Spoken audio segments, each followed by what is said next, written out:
Okay, our next speaker is an actual high school student, and I think she deserves a particularly big round of applause because she has come all the way from Albury, and that involved getting up at 5:30 in the morning, which is a time some of us may never have even encountered before, but it does exist. So she has been travelling a very long way over a very long period of time to be here with us today. She's a high school student from Albury, she's in year 12, and she's a budding LGBTI activist, so welcome her to the stage.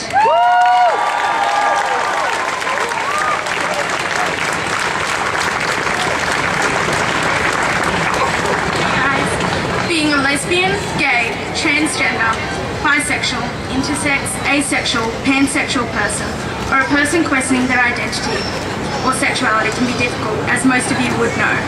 Many of you would also know the struggles faced by youths in the LGBTIQ community. However, only a few people would know what it's like to be a youth in the LGBTIQ community that is also in a small community. I'm Steph.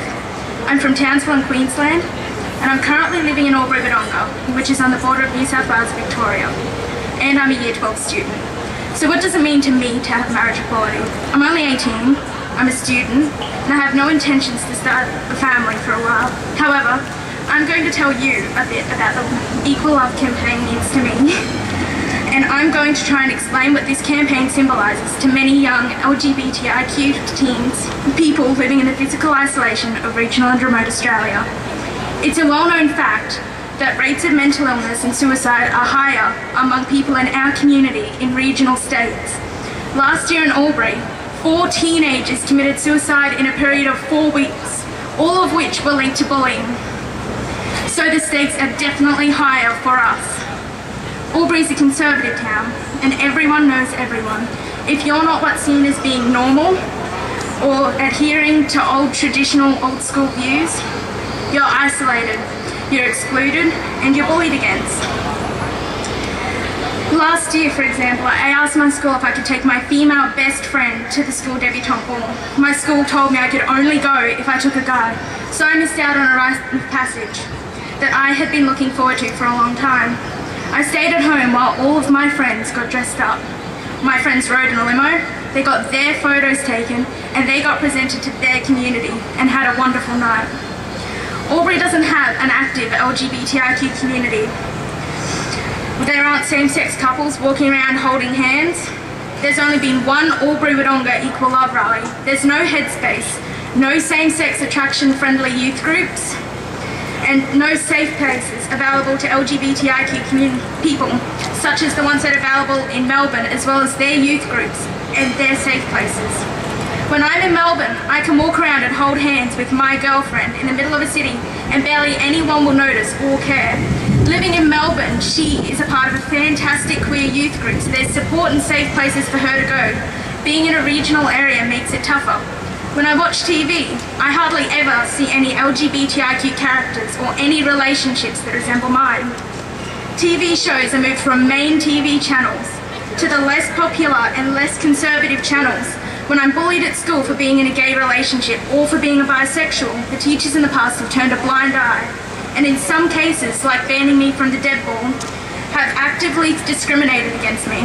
When I hear the Prime Minister and other leaders of our country say I don't deserve equality, that I'm not allowed to marry the woman I love, it just drives the message home loud and clear. I'm not supposed to be seen, I'm not supposed to be heard, I don't deserve to be protected from harassment and bullying, and my love and my relationship doesn't count for much at all, and that hurts. Up until recently, I'd internalized a lot of these messages like most people, and I hadn't even realized it. Yet I'd somehow observed the idea that I was worth less than other people, and my feelings were less valid. 6 months ago I was shy. I wasn't open about my life at all, and I was too scared to come out. I had no confidence, and I barely spoke to other people. And 3 things happened to me, in this order. I went to the Albury-Wodonga Equal Love rally. I fell in love with my girlfriend, and I went to the -18 same-sex ball in Melbourne, along with almost 600 other same-sex attracted young people.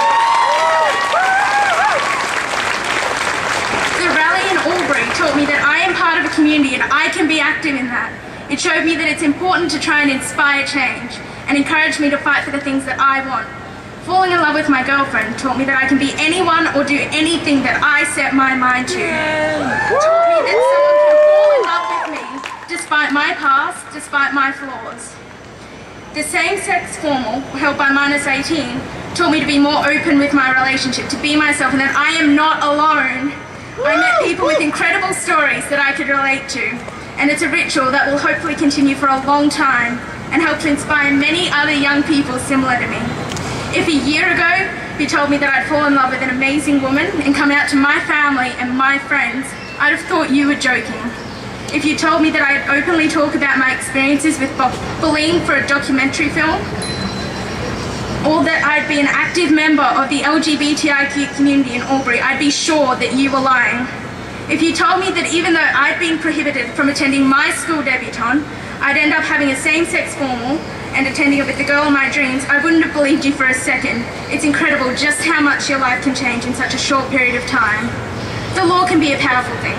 When the law states that we have the same rights to marry as heterosexual people, then social attitudes will gradually change too. It'll make it harder for schools to turn a blind eye to the homophobic bullying, because the precedent will have been set by our legal system that any kind of discrimination against us is wrong. Instead of young people being rejected and harassed in their schools, homes and communities, they'll live in a world with no stigma, where they feel strong and safe and where they can hold their heads up high. In the wise song lyrics of Macklemore, in the song most of you will know, Same Love, a certificate on paper isn't going to change it all, but it's a damn good place to start. As a student, as a young person living in a regional community, and in the LGBTIQ community, I believe that everyone deserves to feel safe and supported and have equal rights, as stated in Article 16 of the Universal Declaration of Human Rights, that we are entitled to.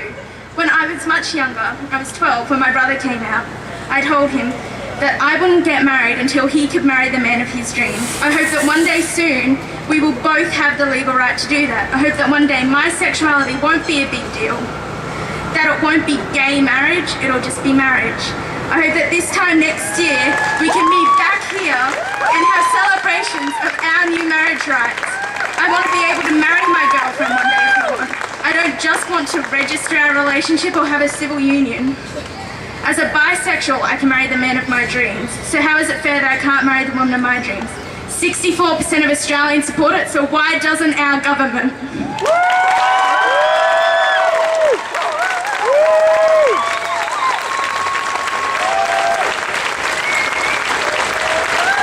Can I just say to my previous speaker, Stephanie from Albury for PM. That was just